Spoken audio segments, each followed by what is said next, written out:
The year is 1453 and the Byzantine Empire, the very last figment of Rome's long-faded glory, is itself in its death throes. Having continued the legacy of Roman rule for almost 1500 years, the Byzantine Empire was once a superpower, but centuries of constant warfare and a schism between East and West in the Christian Church have bled the empire dry. Constantinople itself, the seat of the Byzantine Empire, one of the jewels of the ancient world, and the last gasp of the Roman Empire, is now threatened by a massive Ottoman army led by Sultan Mehmed II, who is hell-bent on making the legendary capital his new seat of power. The first Christian capital, Constantinople, had been the seat of imperial power since 330 AD, when the first Christian Roman emperor Constantine the Great declared it his capital. As the shining jewel of European civilization, Constantinople was no stranger to warfare, and the city had been besieged many times, falling only once before 1204 during the Fourth Crusade. After each siege, though, the city added to its impressive array of fortifications and was widely considered throughout the world as all but unassailable. With 12 miles of walls that surrounded the city and 60-foot moats, the city was easily held by a small number of defenders against a much larger force. On the Bosphorus Strait, the seawalls prevented a naval assault of the city, and a heavy chain stretched across the Golden Horn blocked any ship from entering the city. Yet by 1450, the city had shrunk drastically in size due to the collapse of the Byzantine Empire, and by the time of the Ottoman siege, it consisted mostly of a series of walled villages separated by fields that were often planted. The once booming metropolis and center of imperial and Christian power was in essence a ghost town, and only had about 50,000 inhabitants at the time of its final siege, considerably less than the 800,000 people who lived there at its peak. Byzantine Emperor Constantine XI had understood that the new Sultan of the Ottoman Empire, Sultan Mehmed II, wanted his city for himself. At first, he tried to placate the Sultan by sending gifts, but these were returned and the diplomats sent to Mehmed's court were executed. Realizing that war was inevitable, Constantine XI turned to the Christian powers of Western Europe, but a deep schism between Eastern and Western Christianity had split the church in two. Constantine offered Pope Nicholas V to reunite the two churches, but he had severely overestimated the influence that the Pope had on the Western powers. Britain, France, and Spain had become wary of the growing power of the papacy, and for their part, Britain and France were exhausted after the 100 Years' War. Ultimately, all that the West would be able to contribute to the defense of Constantinople would be a few hundred volunteers, along with about 24 ships and some supplies. In total, the Byzantines were able to marshal a force of only 7,000 men to defend the city against an estimated 50,000 to 80,000 Ottomans. While the numbers were widely one-sided, Constantinople was so well fortified that there was every reason to believe that the city could hold out until either help from the West arrived or the Sultan expended too many of his troops and supplies to make the conquest worth the effort.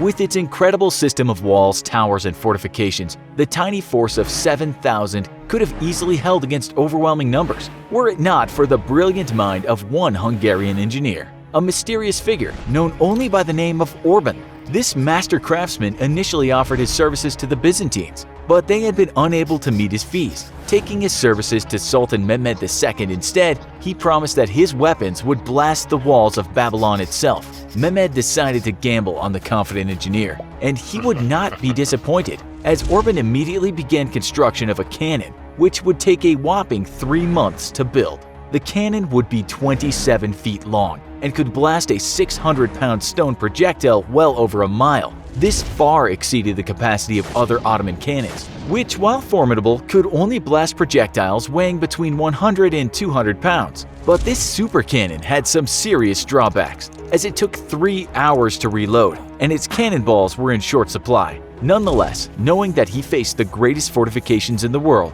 Mehmed had a foundry established 150 miles away to build and supply the massive artillery pieces, which were so big that each one had to be dragged by 60 oxen all the way to Constantinople. Mehmed was determined to take the city though, and ultimately had 70 of these large bombards built, with more built while the siege was happening.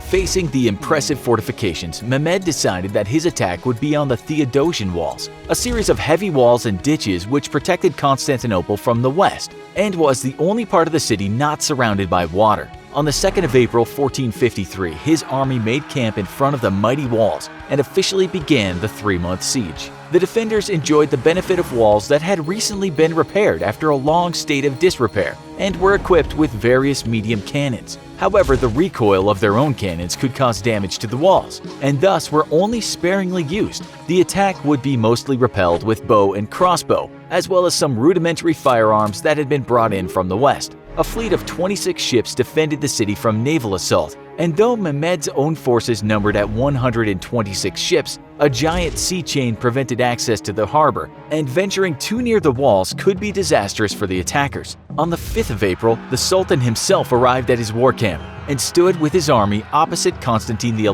and his defenders, the last Byzantine emperor standing on his walls alongside his men. As the siege began, Mehmed sent teams of elite troops to assault the remaining smaller Byzantine strongholds outside of the city. Within a few days, these forts were taken, and Mehmed's rear was secure against an unexpected counterattack from outside the city. The massive cannons began their terrible bombardment, hurling giant stone balls at the mighty walls. However, the 3-hour reload process, poor accuracy, and small numbers allowed the city defenders to repair damage to their walls caused by the artillery. For weeks, the mighty guns would relentlessly fire, and the titanic stones they hurled would slowly erode even Constantinople's mighty walls. At sea, the Ottoman fleet encountered the giant chain that had been stretched across the entrance to the Golden Horn and barred approach to the city. Unable to destroy the mighty chain, the ships were largely excluded from the siege and instead would serve as guards to ensure that no Christian ships exited or entered the city. Against all odds, though, on the 20th of April, a small flotilla of 4 Christian ships broke through the huge Ottoman army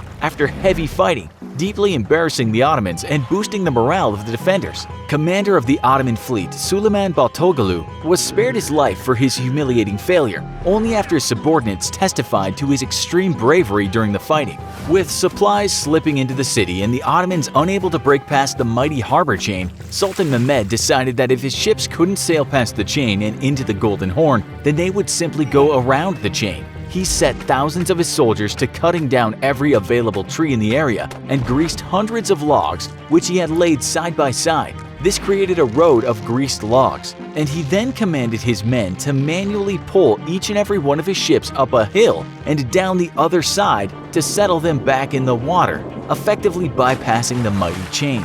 In a desperate attempt to destroy the massing ships, the defenders sent out a wave of fire ships to attack the Ottoman ships, supporting few weapons but loaded with barrels of oil. Fire ships were meant to be piloted into the midst of an enemy fleet and then set on fire, which would in turn set the rest of the enemy fleet on fire.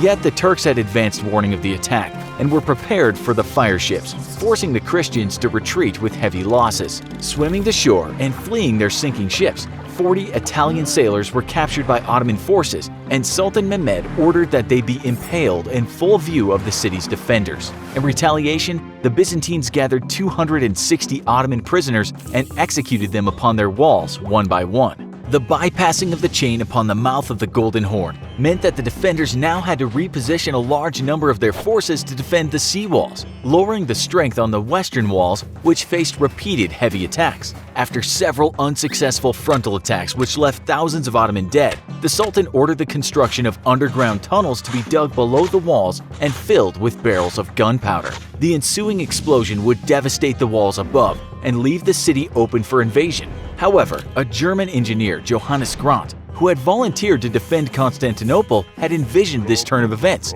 and was quick to have counter-tunnels dug, which let the Byzantines flood the Ottoman tunnels with Greek fire. On the 23rd of May, 2 Turkish officers were captured and tortured until they revealed the location of all the Turkish tunnels, which were quickly destroyed. About this time, opposition to Mehmed's siege had begun rising amongst his war council. Casualties were mounting, and despite the stunning bypassing of the sea chain, the city was still not any closer to falling. The dragging siege was also putting the Turkish forces in a precarious position, as it was feared that any day now reinforcements from Western Europe would arrive and trap the Turks between themselves and the city walls. Yet Mehmed was determined to take the city, and thus he mobilized his remaining troops for one last massive attack.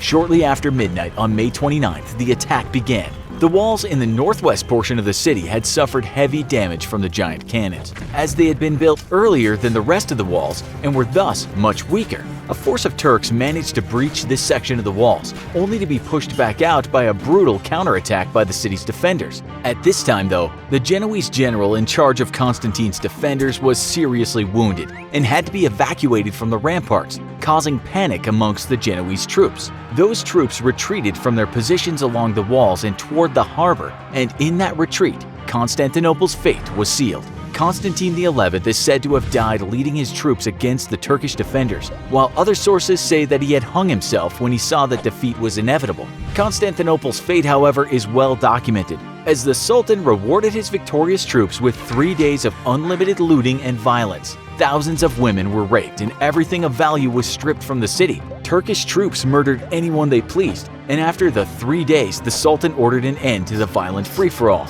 The surviving population of Constantinople was shipped off as slaves, and it's said that when the Sultan overlooked the massive destruction his men had caused on the legendary city after 3 days, he was moved to tears, commenting, "What a great city we've given over to plunder and destruction."